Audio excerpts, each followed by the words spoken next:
For Off the Block, I'm Vane Lopes, and we are now joined by Princeton men's volleyball head coach Sam Shweisky after his team got a big 5-game road victory tonight against Grand Canyon. And Coach, have to ask you, you were able to pull this one out. How would you assess your team's play? I was really pleased with the next point mentality. We've been talking about it a lot. Hey, no matter what happens, whether we win the point, we lose the point, let's move on to the next point. And I thought the guys did a really good job of that. That's where it started, actually. We played BYU a couple days ago, and we did a really nice job there, and it just carried into this match. So we lost the first set, but just didn't really think about it too much. Moved on to the next set, and then when we went 5, we said, hey, next point, next point. So just pleased with that sort of mentality. We're trying to cultivate that kind of mindset, and pleased the guys came through with that tonight. Talking about one player in particular for you tonight, George Human, effective on the offensive and defensive end, 14 kills, hit more than 600, and then had 8 blocks. How was he able to be so successful at that front of the net as a middle attacker? Obviously, we were excited about George as a recruit. He's 6'11". He's got some physical gifts. He jumps really well. But I think he turned the corner the last, I'd say maybe week and a half, 2 weeks. He's starting to have some more spacing from the net and giving the setter some sort of options to hit him in some good zones as he has some room from the net. And then he's starting to just hit deep and hit some good shots. I think coming out of club, you want to hit the ball straight down and, kind of impress people. And now he's realizing, hey, I can hit the ball deep and score. So really pleased with him. His blocking is improving as well, making some good reads and learning our system. So, yeah, the sky's the limit with him, and just really proud of him and the steps he's making forward. Yeah, Coach, you want to ask you, you got Human, you also have Junior Obo. We saw Tuesday night against BYU was just tearing it up. How big of a benefit, or do you feel that's the strength of your team right now, is the middle and being able to set your middles? Absolutely, yeah. We love our middle combo tandem with George and Junior. They're obviously pretty different, but both pretty explosive and powerful. And the key for us is being able to pass well enough to set them, and then sort of expanding our range from the center position to set them when we're not in perfect pass situations. So, for us, the offense runs through the middle. If we can get our middles going and get teams to bite on us, it opens up one-on-one on the pins, opens up the Vic in the back row. So, when our passing has been there, we're pretty excited about our offensive options for sure. Coach, I do want to ask you a little bit of a broader picture now as we talk about this match and gearing up towards the rest of the regular season. You guys are 10-9 right now in the hunt for an EIVA regular season championship. Are you surprised at all with how fast this team has progressed this season, just playing so many freshmen? I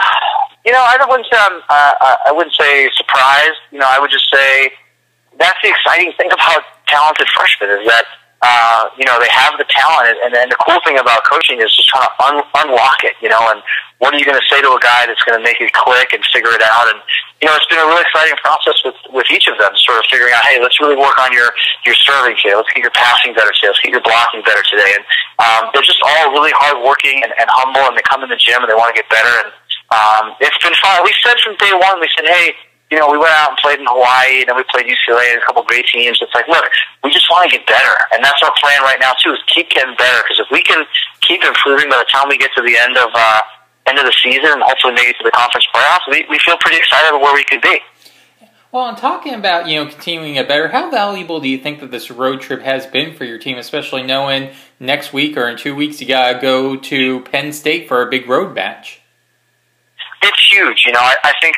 you don't realize it. Like when we played Hawaii and those teams early in the season, you don't realize non-conference is such a great opportunity to play. Of course, there's pressure and it's important, but all of a sudden you play conference. Conference games have a different weight to them. It's conference, and every point matters so much. And to have a nice break out of conference and to come out here and get to play BYU and then Grand Canyon back-to-back in 2 really great, cool arenas against 2 great teams, what a great opportunity to put ourselves into the pressure cooker and try to get better. And so, yeah, we're really pleased and fortunate and thankful to BYU and Grand Canyon for hosting us on our spring break because we said, hey, we got to go to Penn State and St. Francis, then we got to go to Mason, and then we round out hosting Harvard and Sacred Heart. But I think at the next 2 road trip weekends, we're like, hey, this spring break trip is a perfect way to prepare for that. Yeah. And, Coach, 2 questions before we let you go. This is a 2-match series. You play Grand Canyon Friday night to close out. What's one adjustment or one thing you would like to see your team improve upon from tonight to tomorrow's night's match?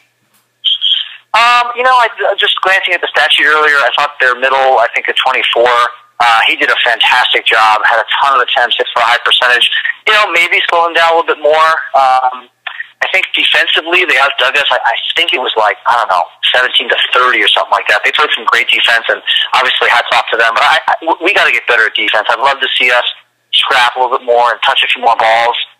And then just some of our out-of-system choices. I think sometimes, hey, we got to know when to crack it and go after it, and sometimes we got to know when to just chop it in and live another day. So there's certainly a lot to improve on. We'll watch the film tonight and break it down and try to get better tomorrow. Yeah. And Coach, one final question. We'll let you go on this. You know, your team is the epitome of student athletes, not only, you know, having to play the college men's volleyball regular season, but keeping up their academics. So I want to ask, on a week-long road trip like that, even if you guys are even in a break, how much studying is going on with your players, you know, in the hotel room or, you know, just during downtime? I would say a good amount. You know, the cool thing about it is they're all pretty self-motivated and just driven. You know, at other programs that I was at, we always had like, you know, mandatory study hall, kind of had to make sure hold the guy's feet to the fire and stuff like that. But you know, these kids, like, yeah, you see them in the airport studying, you see them in the vans, you know, talking about problem sets. We get back to the hotel, they're studying, and but you know, it is spring break, so they're just trying to get a jump on things. When we get back, they can, you know, enjoy the social life and enjoy sort of the Renaissance experience that is Princeton. Would you get a chance to play volleyball at a high level and do academics and also enjoy your friends? So.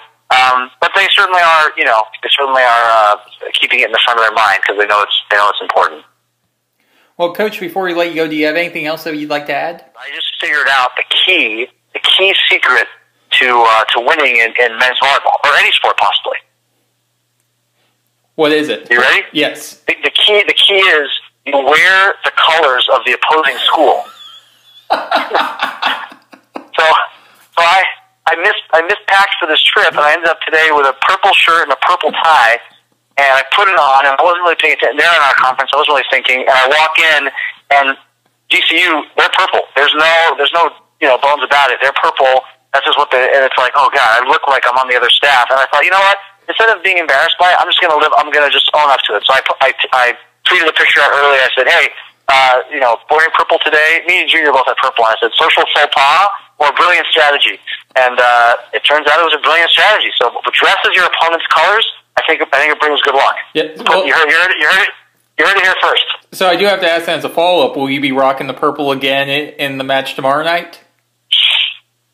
You know, I could. It was an intense match, and so I definitely had a little sweat around the collar tonight. I might opt for the clean. I think like hygiene and cleanliness might supersede superstition. So it'll be a game time decision. We'll have to see.